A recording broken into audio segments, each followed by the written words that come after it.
garden lovers, welcome back to another garden tour. Today we visit Tamara and David's Chickadee Gardens, an amazing garden cultivated in St. Helens, Oregon using very minimal water. It's so inspiring to see what Tamara as head gardener has created with the help of David, her facilities manager and husband. I'm excited to share this garden with you in two parts. Also, please check out Tamara's garden blog, chickadeegardens.com. So often when I was doing research or finding something to reference for the video, I found myself getting lost in the breathtaking photos and fascinating writing that Tamara puts out there. So I know you would enjoy it just as much as I do.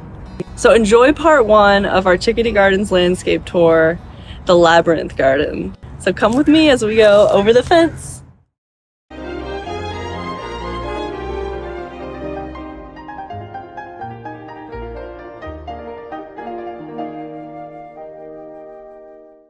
Tamara. Yes. Lovely to meet you. Lovely to meet you, Thank Donna. you for having me here. Thanks for making the trek. Yeah, at Chickadee Gardens. So where did you come up with that name? Chickadee Gardens was actually my husband's idea. I wanted to do a garden blog, and I started it, I think, 2013.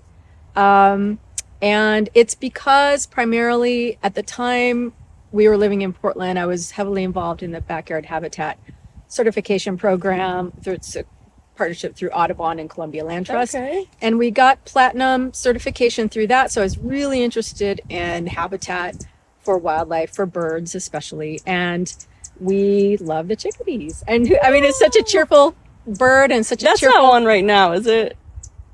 That's a hummingbird. Okay. Yeah, I think so. But chickadees are out today for sure. Oh, I hope we hear one. We will. I hope so. Yeah. So that's the garden in Portland started with those ideas in mind, gardening for wildlife and for beauty too. Nice. And when we moved out here 9 years ago, I took those ideas with us, although the backyard habitat program doesn't extend this far, but natives are a big part of why I garden. However, I also work at Sistas Nursery, and I worked at Joy Creek Nursery for the last 6 or 7 years. They were there.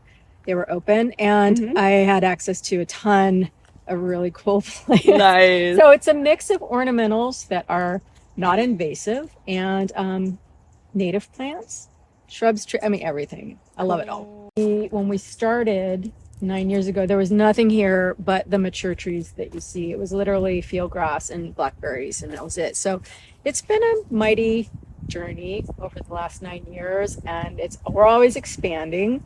So some garden beds are 4 months old and some are 9 years old. Coming into what I call the Labyrinth garden, the meadow garden, gravel garden. So this is a dry garden, and it was conceived as a dry garden from the beginning.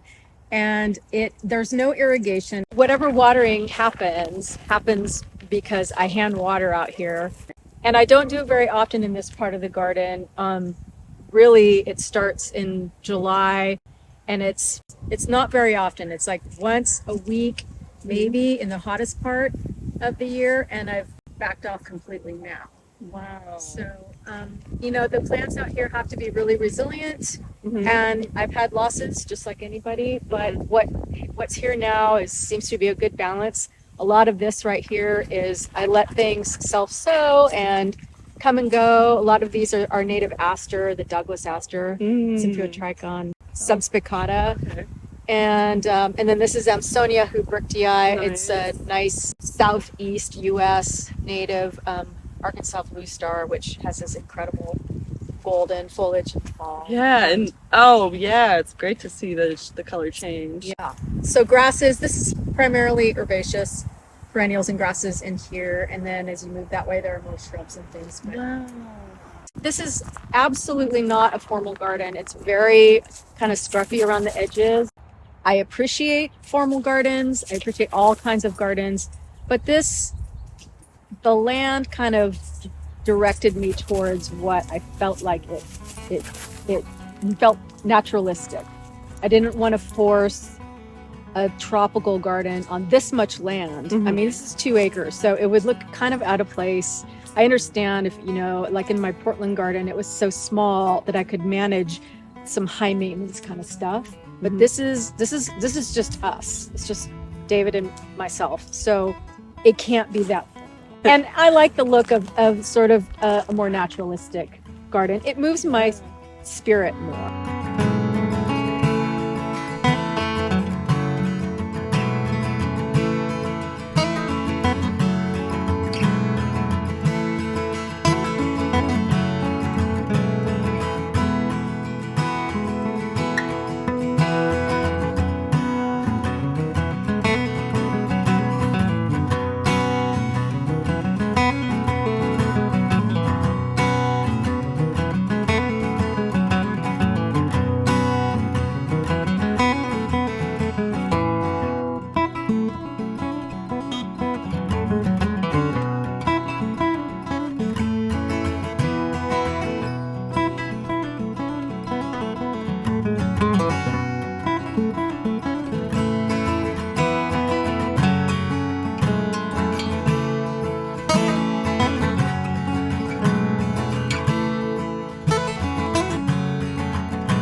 I leave this standing, this meadow, as long, I mean, I don't cut it back until March or April.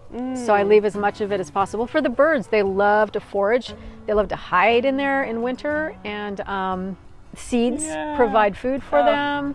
What an amazing bird habitat. And then can you tell me about your, what would you call these? No, tripods. I feel like there's definitely tutor, an English name that I can't think of. Absolutely, Donna, and I can't recall what it is. I have no idea. But they are, it's just a frothy mix-up, and this adds a little bit of structure, a place for your eye to rest, and then take it all in. They serve no purpose other than ornamental. However, the birds do like to perch up on top. The spotted toadies love to sit up there and beep, you know. This is the gravel garden area, I call it, and it's not a true gravel garden. I mean, there's not a foot of gravel, but it is the same principle: drought tolerant, gravel mulch a few inches deep, lots of hebes. I love hebes. I love evergreen shrubs. There's a lot of plants here from Australia and New Zealand. Cool. We have a lot of the same climate, and they tend to do really well. And a lot of arctostaphylos here, a lot of manzanitas. That's another big love. Arctostaphylos, ceanothus, a lot of our West Coast native shrubs. Those are a definite favorite. And it's great to see the hebes in full size, because I see them young a lot. Do you have to do any maintenance to that at all? Nothing. That's amazing. That's why I love that one, because it's a perfect dome of yumminess. It's just no clipping necessary. And honestly, all the hebes I have in the garden now have been here pretty much from the beginning. So they have been hardy through all of the terrible weather, the ice storms. Wow. These have gotten flattened to the ground, and then they'll pop right back up. Yeah. So I propagate from these and sell them at low plant sales. And I still refer to them as hebe, but hebe has been reclassified once again as Veronica. Shrubby Veronicas are what they are. Great. Yeah, and that's another one up there. That's another Sutherlandii. Okay. You can see that. Oh yeah, that's much bigger. That's even bigger. So I love this fire pit. David put it in. David, well done.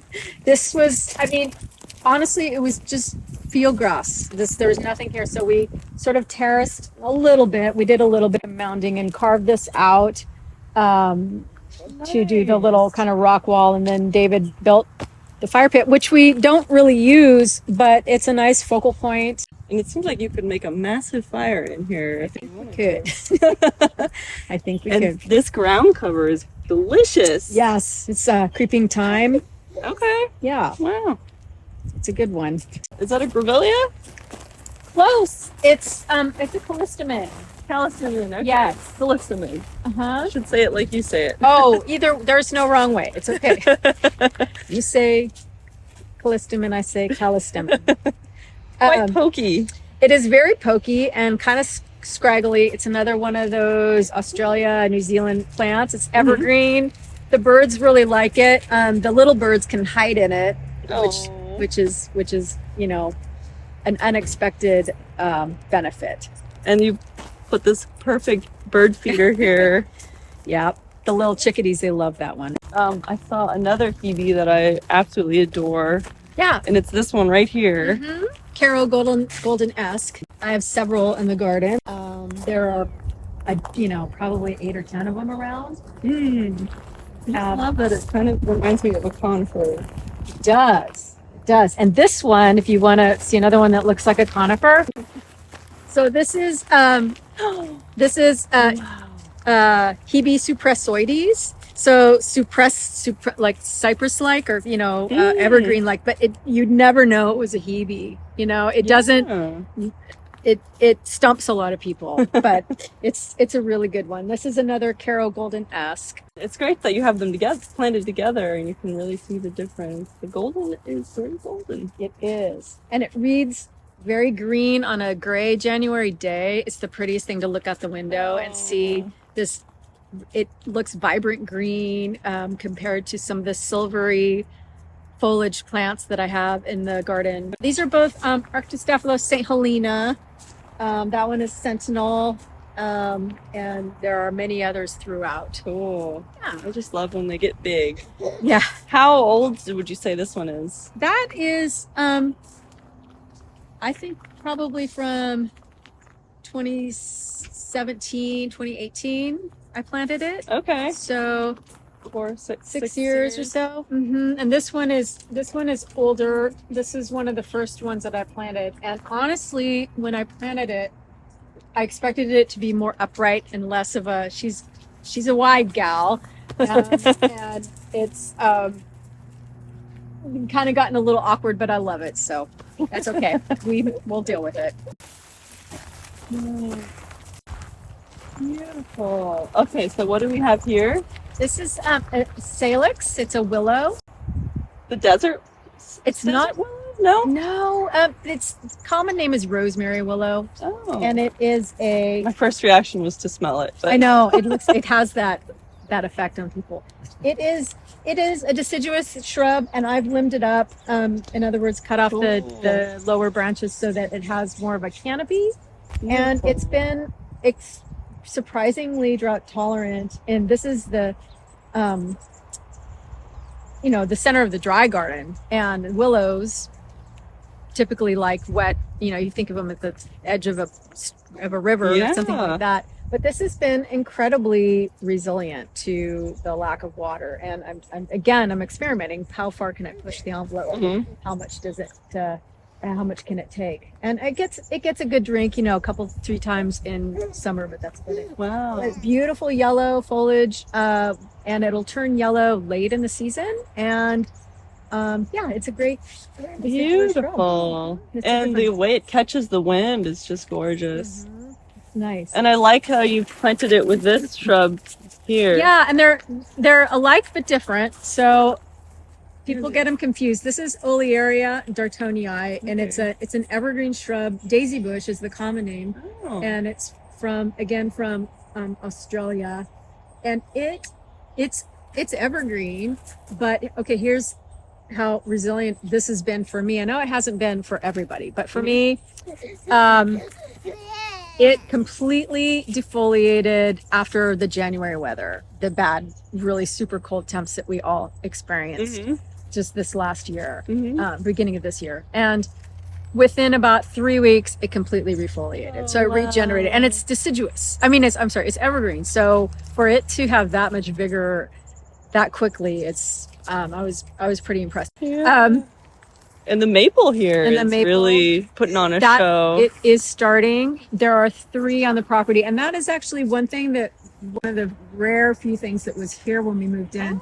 Another favorite plant I'll point out for pollinators is Solidago rugosa fireworks, and it's just finished blooming. You can see the yellow flowers here. When this is in bloom, it's audible from a distance with the buzzing of pollinators. It's a definite favorite, and it plays really well with the Rosa rugosa, which is just a species rose. You can see the beautiful, I grow it for the foliage color, which is really glaucous. It's another name for it, Rosa glauca. It's in the hips, the rose hips are just, they add an autumnal element to the garden, which I really like. And the birds will come through and eat them in winter too. So this is a favorite, Arctostaphylos. This is Arctostaphylos pumila. And it's a smaller leafed manzanita. And I love it because it's just really clean foliage. It's a good size. It's shrubby and it's kind of wide, so it's very practical in more gardens than maybe some of the larger manzanitas. It's a great habitat for birds. Birds love to hide in this. I get quail and goldfinches and towhees and white-crowned finches, and I'll come down here and you could just hear them beep, beep, beep, you know, pecking around in there, and they're not nesting, but they're foraging. Nice. It's very sweet. They feel so safe. Yeah. And I love the rosemary with the like brachioglottis just peeking out. Yeah. Did the rosemary just consume the brachioglottis? Or did rosemary, yes, it did. The rosemary. That's cool. I'm glad you like it. The rosemary was supposed to be Huntington carpet, which is supposed to be a really low ground cover type. I bought a flat of it years ago, and it is so upright and tall. So unfortunately, I have to shear it back every year. I didn't do it this year, just to keep it in check. And I've threatened to rip it out and replace it with like Arctostaphylos uva-ursi, the kinnick. Oh yeah. But it would just take so long to establish and start, you know, starting over. So I mean, to me, the height does look like natural. Yeah, not the look I was going for, but it works and it's fine. I mean, this right here is new this year. It was again, it's one of those, an example of just taking out more grass. David just removed more sod with the sod cutter, and we added gravel, and then I just stuck in a bunch of drought tolerant things. So this is all just 1 year's worth of growth, and yeah, it's just a nice late season pop of color. I have to point out this marigold, because I've always been, and I really don't like marigolds person, but I saw them at Great Dixter in southeast England last fall, and saw this one growing everywhere, and it's called cinnabar, and it's specific to Great Dixter, and it was impossible to find seed in the US. I had to order it from the UK and grow it, and I'm just so happy because it's tall, it's bold, it's bright, it's orange and reds, and it's hopefully going to seed around a lot. I'll have babies next year, and there's a bumblebee. And it's another late season bit of color for pollinators. It's perfect. So I should point this out. This is Grevillea Neil Bell, and it's a monster. And this has been hardy for me throughout the years. I mean, I think I planted it in 2016, and I know a lot of people have lost grevilleas over the years. This one, for some reason, has been really, really, not only drought tolerant, but hardy. Beautiful. Yeah. This is one of our native penstemons. Oh. This is Penstemon cardwellii, and it's an evergreen subshrub, and it's beautiful purple flowers. You see it a lot up at like Mount St. Helens in the scree, rocky scree. So super gravelly, dry sites, and it's very happy. Lovely. Well, you asked about the red-flowered callistemon. This is it. This is Woodlander's hardy red. And it's been very hardy for me. I know some friends lost theirs in the Portland area this winter. And I lost some branches, died back, and I just cut them off, and it did. This is all new growth down here. So I would say my lesson here is to wait to see, you know, I tend to wait to see if something's going to bounce back before I take it out. So.